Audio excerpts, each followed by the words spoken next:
ஆசை ஆசையா வீடியோ போட்டுட்டு இருந்த பிள்ளைய இப்படி அட்ரஸ் இல்லாம பண்ணிட்டீங்களடா. நான் போறேன் எனக்கு வேணாம். சோதனை மேல் சோதனை போதுமடா சாமி. நான் லைட்டா தாங்க கொளுத்தி போட்டேன்.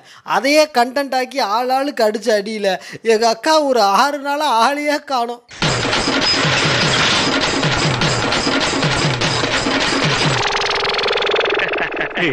மாற்று கருத்தை முன்வைத்தாலோ நாம என்ன பண்ணுவோம்?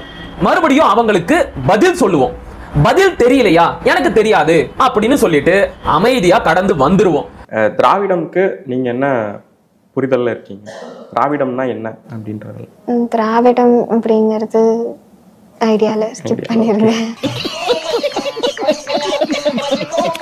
ஆனா நம்ம லவுட் ஸ்பீக்கர் அக்கா என்ன பண்ணுவாங்க தெரியுமா? ஹலோ கவுண்டச்சி என்ன வீட்டுக்குள்ள அடங்கி போய் ஓடி ஒளிஞ்சிருவான்னு நினைக்காதடா. நறுக்கி எரிஞ்சு புடுவேண்டி.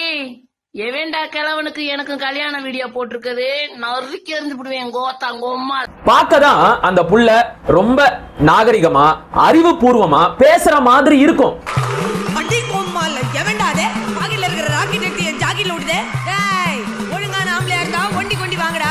நம்ம லவுட் ஸ்பீக்கர் அக்காவோட தீவிர ஃபாலோவர் ஒருத்தர் இன்ஸ்டாகிராம்ல தனிப்பட்ட முறையில அவங்கள தொடர்பு கொண்டு பெரியார் மணியம்மை திருமணத்தை பத்தி தவறான தகவலை சொல்லிட்டீங்களே அப்படின்னு ரொம்ப மரியாதையா கேட்டு இருக்கிறாரு.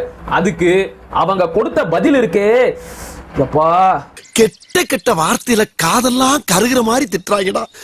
எவ்வளவு டீப்பா போறாங்க. கேட்ட கேள்விக்கு மரியாதையா பதில் சொல்லி இருக்கலாம். அதை விட்டுட்டு கெட்ட கெட்ட வார்த்தையில அர்ச்சனை பண்ணி இருக்கிறாங்க. அறிவு கெட்ட தற்கொலை போனே, உனக்கு அறிவு போறா இல்லையா? லூசு போற மாதிரி பேசிட்டு இருக்க லூசு போனே. என்ன இதெல்லாம் இவனுக்கு சொல்ல ஆரம்பிச்சானுங்க? இல்ல என்னைய வந்துட்டு ஃப்ராடு கடப்புன்ற லூசு நீ தற்கொலை நீ இல்லை சொல்லு. 1950 தான் வந்துட்டு அம்பேத்கர் எழுதின அரசியலமைப்பு சட்டத்தை நடைமுறைப்படுத்துகிறாங்க. அந்த நாளை தான் குடியரசு தின விழாவை கொண்டாடுறோம். அது வரைக்கும் பிரிட்டிஷ்காரன் எழுதின சட்டத்தை தான் யூஸ் பண்ணிட்டு வந்தன்ற அறிவு கூட இல்லை. அதுவும் இல்லாமல் பொண்ணுங்களுக்கு தந்தை வழி சொத்துல உரிமையே கிடையாதுன்ற அறிவு இல்லை உனக்கு. அம்மா தயவு செஞ்சு நான் மன்னிச்சிருங்கம்மா, என்னை மன்னிச்சிருங்க. நான் பொம்பளை ரொம்ப மதிக்கிறேன். ஆனா இப்போ எனக்கு வேற வழியே இல்லம்மா.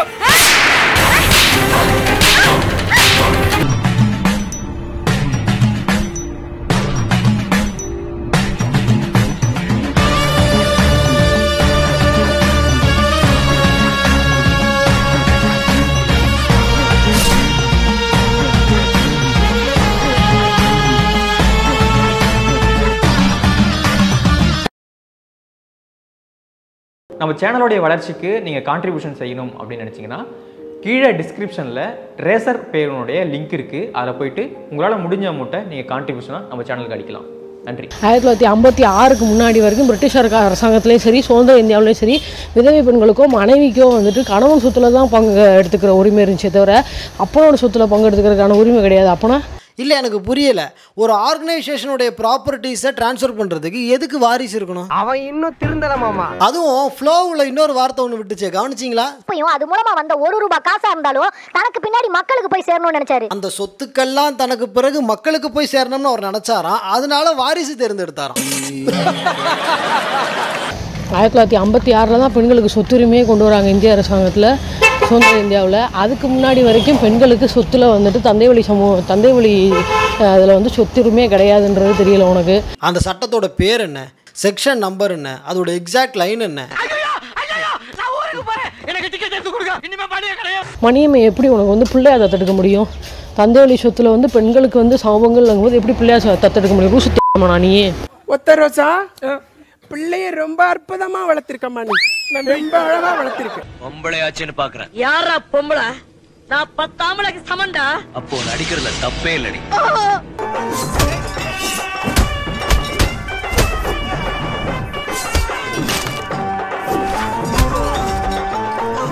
ஏமா மதுரைக்காரங்க அப்படின்னா ரொம்ப அன்பா பாசமா பணிவா பேசுவாங்க அப்படின்னு கேள்விப்பட்டு இருக்கிறேன். இன்னும் ஏன் நேர்லயே பார்த்து இருக்கிறேன். ஆனா நீ என்ன இவ்வளவு ஆபாசமா பேசுற? உன்னால மதுரைக்கும் கேவலம், மதுரை மக்களுக்கும் கேவலம். நீ எல்லாம் பிறந்ததே ஒரு சாபக்கேடு. முடிஞ்சா இன்னைக்கே போய் செத்துரு, மறுபடியும் பிறந்து வா. அப்போவாது உனக்கு ஓலை ஒழுங்கா வருதான்னு பார்க்கலாம். பேசும்போது அவ்வளவு தகவலை சொல்ற, அதை கொஞ்சம் மரியாதையா சொல்லி இருக்கலாமே.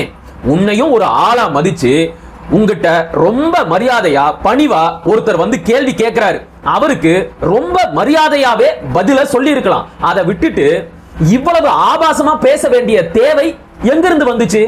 இந்த அட்டாக் லேயர் ரொம்ப இன்ட்ரெஸ்டிங்கான ஒரு லேயர். யாராச்சும் சிவிலைஸ்டா ஒரு டிபேட்டை கொண்டு வந்தாங்கன்னா ஃபர்ஸ்ட் நீ கெட்ட வார்த்தையை பயன்படுத்திட்டு சும்மா இருந்துக்க அப்படிங்கிறது ஒரு அட்டாக் லேயர். அதாவது ஆபாசமான தரம் குறைந்த ஒரு வார்த்தை, ஜாதியை சொல்லி மதத்தை சொல்லி திட்டிட்டு நீ கம்மன் இருந்துக்க, அவங்க நம்மகிட்ட பேச மாட்டாங்க அப்படிங்கிறது தான் தமிழ்நாட்டில் பல காலமாக இருக்கக்கூடிய அட்டாக் லேயர்.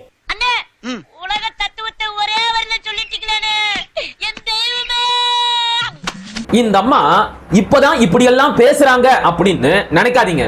தனிப்பட்ட முறையில யாரு கேள்வி கேட்டாலும் எப்பவும் இப்படிதான் பேசுவாங்க.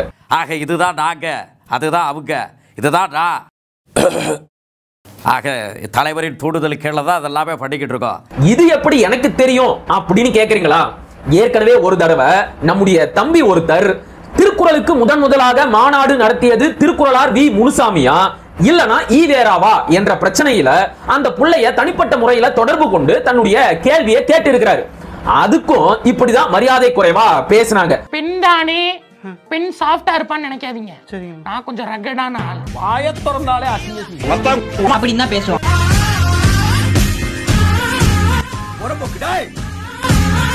அதனால இன்னைக்கு ஒருத்தர் அடிபட்டு வந்திருக்கிறாரு தெரியுமா, அது அவருக்கு மட்டுமேயான அனுபவம் கிடையாது. ஏற்கனவே நமக்கும் அந்த அனுபவம் கிடைச்சிருக்கு, நமக்கும் அந்த ஆபாச அர்ச்சனைகள் நடந்திருக்கு. கிளாமரப்பில் சேமப்பில் உன்னையும் விட்டு வைக்கல அந்த குரங்கு. நீங்களே அந்த குரல் பதிவையும் கேட்டுட்டு வாங்க. உங்களுக்கு வந்து பொதுக்கூட்டத்துக்கும் மாநாடுக்கும் வித்தியாசம் தெரியாது. சரி, அதுவே மாநாடே நடத்திட்டாரு. முனுசாமி வந்து மாநாடே நடத்திட்டாரு வச்சுக்குவோம். நானே தப்பாவே சொல்லிட்டேன். ஆனா எல்லா மக்களுக்கும் கொண்டு போய் சேர்த்ததே வந்துட்டு பெரியார் தான். அதுவே உங்களுக்கு தெரியாது. யாப்பா அப்படியெல்லாம் ஒண்ணு இல்லையே. பாரு, இது நான் உனக்காக செய்யல, எனக்காக செய்றேன். கமெண்ட்ரே. திருக்குறள் அவ்வளவு பெரிய உலக பொதுமுறையா சொல்லப்படுற திருக்குறளே வந்துட்டு விமர்சனம் பண்ற ஒரு தெம்பும் திராணியும் பெரியாருக்கு மட்டும்தான் இருந்துச்சு. அது வந்து எதுக்காண்டி சொன்னாருன்றதும் பெரியார முழுசா படிச்சவங்களுக்கு தான் தெரியும். பெரியார் ஒரு புரளி. நீங்கள் இன்னும் பெரியாரை படித்தால் கொஞ்சம். நான் இதுக்கு மேல படிச்சேன்னா எனக்கு கோவம் வந்துடும். இவ்வளவு படிச்சதுக்கே நீங்க வந்து நான் இவ்வளவு கம்மியா பேசுறேன். சரி, ஃபர்ஸ்ட் எனக்கு அவங்க யாருன்னே தெரியாது. அதுக்கப்புறம் வந்துட்டு தம்பிகள் வந்து 50,000 ரூபாய் மாசம் கொடுத்தாங்க. அதுக்கப்புறமா வந்து விருப்பப்பட்டு வந்தாங்க அப்படின்னு சொல்லல பெரியார். ஊரறிய உலகமறிய இவன் என் பொண்டாட்டின்னு சொன்னாரு.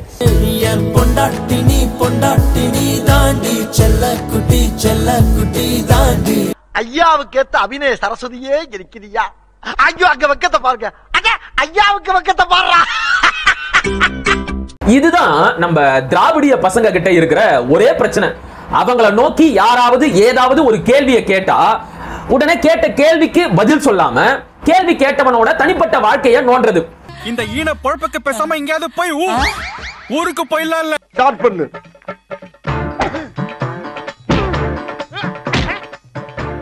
இங்கிட்டு வா.